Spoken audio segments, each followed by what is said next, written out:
అంటే బిర్యానీలో పెరుగన్నం కలుపుకొని తింటే ఎలా ఉంటుందో సెకండ్ హాఫ్ అంతా అలా ఉంటది. ఇక ఈ రాజాసాబ్ సినిమా ఎలా ఉంది అంటే థియేటర్ లో శవాలు లేస్తాయి. హైప్ తో అనుకున్నారు, హైప్ తో కాదండి బాబు, హైప్ తో కాదు, ఖచ్చితంగా థియేటర్లో అయితే శవాలు లేస్తాయి. అంటే ఇప్పుడు పురుగుల బండి దగ్గరికి వెళ్ళి పిజ్జా ఆర్డర్ పెడితే ఎలా ఉంటది, అలాగే అడల్ట్ కామెడీ జోక్స్ తో సినిమాలు తీసే డైరెక్టర్ నేను క్రిస్టోఫర్ నోలన్ రేంజ్ కాన్సెప్ట్లు తీస్తానంటే ఎలా?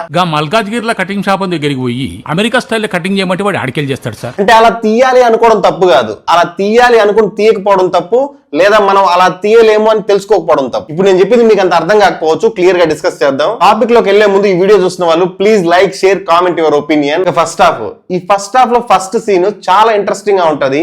ఒక మంచి కంటెంట్ ని చూడబోతున్న ఇంప్రెషన్ అయితే క్రియేట్ చేస్తుంది. ఈ ఫస్ట్ హాఫ్ మొత్తాన్ని నిలబెట్టింది ఎవరు అంటే ప్రభాస్. ప్రభాస్ అలా చూసి ఎన్నో ఏళ్ళు అయింది. అంత ఎనర్జెటిక్ గా, అంత ఫన్నీగా, చాలా మంచి ఎంటర్టైన్మెంట్ ఇచ్చాడు ఫస్ట్ హాఫ్ అంతా ప్రభాస్. అండ్ ఈ ఫస్ట్ హాఫ్ లో హీరోయిన్స్ ఎంట్రీ కూడా చాలా సర్ప్రైజింగ్ గా ఉంటది.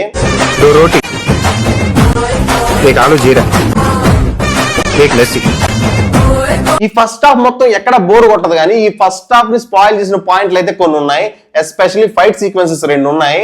ఎంత దారుణంగా ఉన్నాయంటే ఆ ఫైట్ సీక్వెన్సెస్, బాలకృష్ణతో తీయాల్సిన ఫైట్స్ అంతా ప్రభాస్ తో తీసారేమో అనిపిస్తుంది. 2 బైకుల్ని 2 చేతులతో ఇలా పట్టుకొని తిప్పిసిరేస్తాడు అంతే. చైన్ తిప్పిసిరేస్తే అది వెళ్ళి ఒక 7 మెంబర్స్ చుట్టుకొని వచ్చి మళ్ళీ ప్రభాస్ చేతికి వస్తుంది. 5 అంతస్తుల బిల్డింగ్ పై నుంచి అక్కడి నుంచి 1 కిలోమీటర్ దూరంలో ఏలాడుతున్న సూట్ కేసు ని ఎగిరి పట్టుకొని దిగేస్తాడు నేల మీదకి. ఇదంతా చూసి అసలు ఇంత క్రింజ్ ఫైట్ సీన్ ఎలా ఒప్పుకున్నారా, ప్రభాస్ సినిమారా ఇది అని అనిపించింది. ఫస్ట్ హాఫ్ అయితే ఓకే, ఇంకా సెకండ్ హాఫ్ ఏ రేంజ్ లో ఉంటుందని అనుకుంటాం. మేము పడిపోయింది అనుకున్నాం.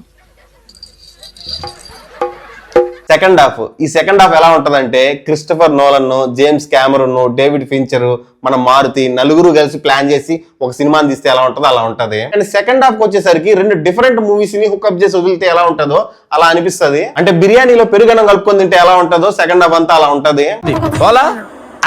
అంటే ఇక్కడ హాలోజినేషన్, హిప్నటైజింగ్ అనే కాన్సెప్ట్స్ వాడాడే కానీ వాటికి తగ్గట్టు సరైన రైటింగ్ అయితే రాసుకోలేదు. అంటే మనల్ని ఒకరు హిప్నటైజ్ చేశారు, మన బ్రెయిన్ మీద వాళ్ళు చేస్తున్న కంట్రోల్ ని బీట్ చేసి మన బ్రెయిన్ ని మన కంట్రోల్లోకి తెచ్చుకోవాలి. అలా తెచ్చుకున్నప్పుడు అది ఎలా తెచ్చుకున్నానో కూడా చూపించాలిగా.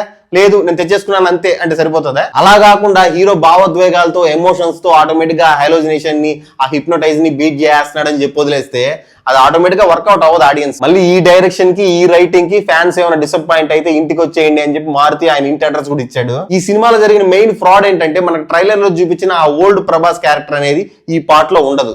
మళ్ళా దీనికి సెకండ్ పార్ట్ అని కూడా వేస్తాడు. అసలు ఆ కాన్ఫిడెన్స్ మెచ్చుకోవచ్చు. ఈ కంటెంట్ చూసిన తర్వాత కూడా సెకండ్ పార్ట్ ప్లాన్ చేయాలని ఎలా అనుకున్నాడు మారుతి.